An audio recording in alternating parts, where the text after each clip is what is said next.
History is full of strange people, but every now and then you find someone so bizarre that historians still argue about them more than a century later. Today's character is a drunken mystic who hypnotized a royal family, terrified the Russian elite, and supposedly refused to die. That man was Grigori Rasputin. Hello, hello! Welcome back to Smart AF, the show where we cut through the noise and give you the facts, straight up. Rasputin's story might be one of the strangest in modern history. In 1916, a group of Russian nobles tried to kill him. First, they poisoned cakes and wine with cyanide. He ate the cakes. He drank the wine. Nothing happened. So one of the nobles pulled out a pistol and shot him. Rasputin collapsed. But according to the famous story, he stood back up again. They shot him again. They beat him. And eventually, they threw him into a frozen river. Now here is where the legend and the evidence start to separate.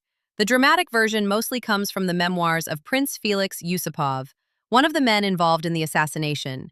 Historians are skeptical about parts of that story. The autopsy found 3 gunshot wounds, including one to the head. Most historians believe Rasputin died from those gunshots that night.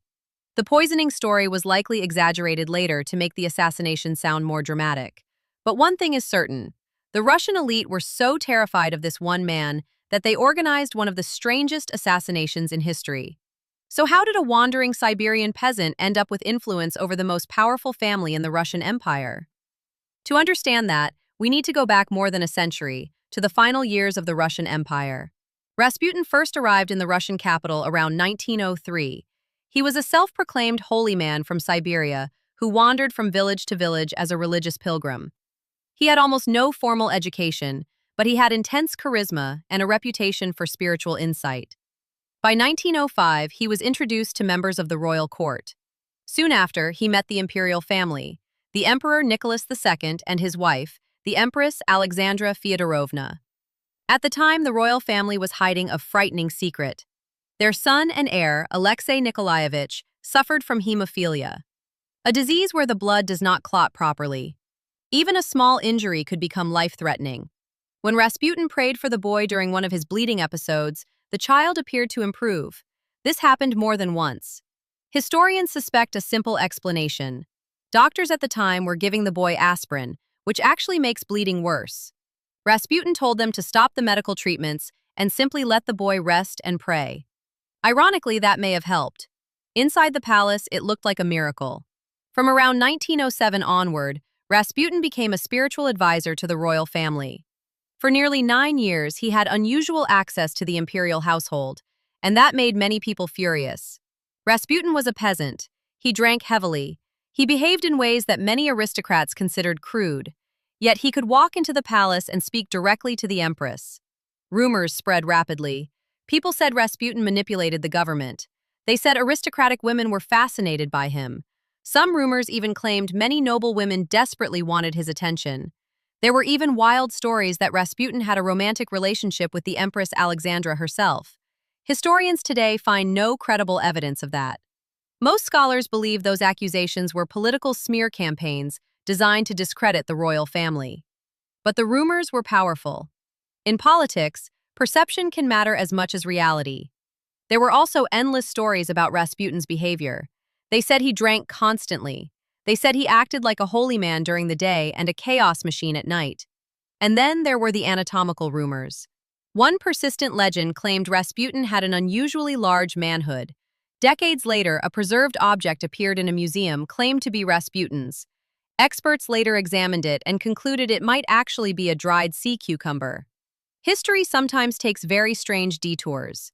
Meanwhile, Russia itself was entering a crisis. The country was struggling in World War I. Millions of soldiers were dying. Food shortages were growing. The Emperor Nicholas II left the capital to command the army at the front. That left the Empress Alexandra managing many government decisions in the capital, and Rasputin still had her ear. Some ministers were appointed or dismissed while Rasputin was advising the Empress.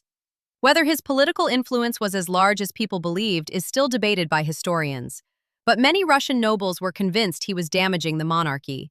To them, Rasputin symbolized corruption, instability, and embarrassment to the empire. By 1916, they believed the only way to save the monarchy was to remove him. So they invited Rasputin to a palace late one night. That led to the assassination attempt. Poison.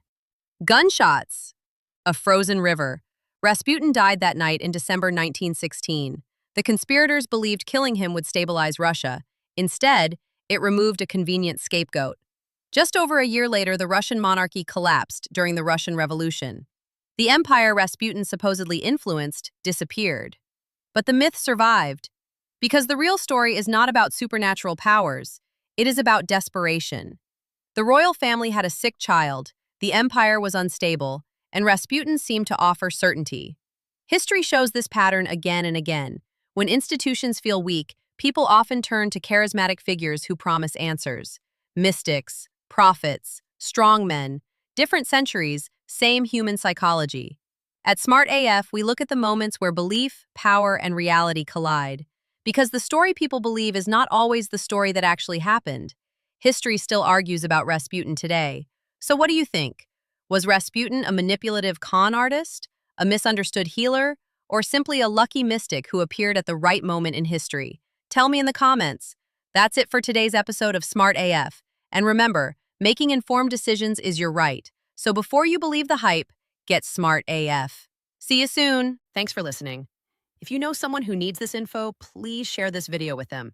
If you found this interesting, a thumbs up and subscribe would mean a lot. And tap the bell so you never miss an update.